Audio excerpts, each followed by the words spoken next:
this video, we will be looking at sexual reproduction in plants. Did you know that there are an estimated 390,900 plant species known to science? This diversity of plant species is in part due to sexual reproduction. In plants, sexual reproduction is carried out in the flowers. The flowers contain the sexual organs. Let's start with labeling the different parts of a flower. The petals and the sepals help protect the flower bud and can be brightly colored or scented to attract pollinators. The stem and the receptacle are the parts that connect the flower to the rest of the plant. The stamen is the male part of the flower. It consists of the anther, where pollen is produced, and the filament, which is the stalk that supports the anther. These structures are responsible for the production and the positioning of pollen, the male gamete. The female part of the flower is called the carpel, and this consists of three parts: the stigma, a sticky landy for pollen, the style, where the pollen grain descends, and the ovary, where the female gametes or sex cells are located. Within the ovary, ovules produce female gametes. So how does pollination work? Pollination is a transfer of pollen from the male anther of one flower to the female stigma of another.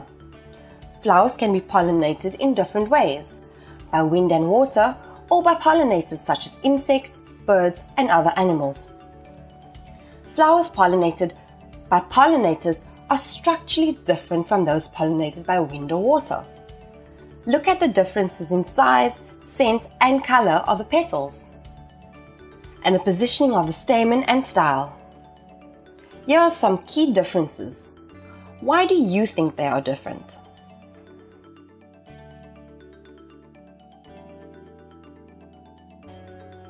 Did you know that pollinators are very important to our food supply?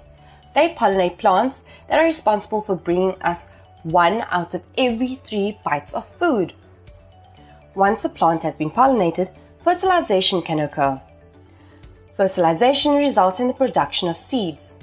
A mature pollen grain containing 2 male sex cells has landed on the female stigma of the same species. The pollen grain grows a pollen tube that goes down the female style to the ovary, where it enters through an opening called the micropyle.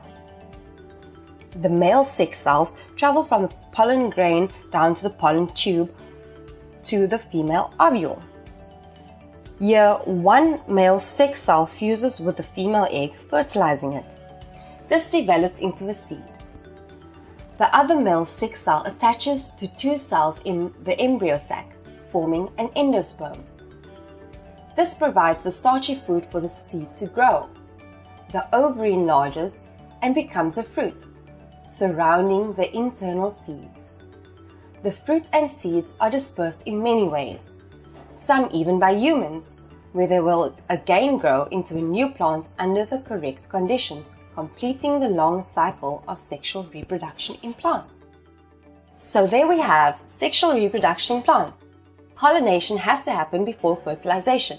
The male pollen is produced in the anther, where it is then dispersed during pollination. The female parts of the flower are the stigma, style, and the ovary. Please like and share our videos with your friends. If you have any questions that you want help with, just comment below.